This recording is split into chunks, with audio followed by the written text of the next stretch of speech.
কৈছোঁ নহয় ৰাতিপুৱা ইমান বৰষুণ ক'ব নেৰানেৰিকৈ ল'ৰাৰ স্কুল আছিলে, স্কুল দিব নাপালোঁগৈ ৰাতিপুৱা সময়ত বৰষুণ। তাকেহে আৰু এয়া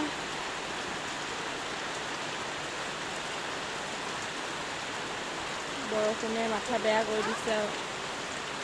হাই কৈ দিয়া।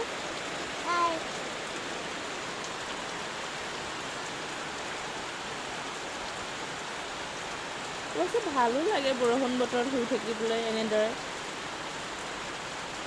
বতৰত বৰ বেয়াও নহয়, গৰমটো দিলে থাকিব নোৱাৰা হয়। বৰষুণ দিলে ওলাব নোৱাৰা হয়, সেই তেনেকুৱা। ঠিক আছে বাই বাই, আজিলৈ ইমানে সামৰিলোঁ ভিডিঅ'।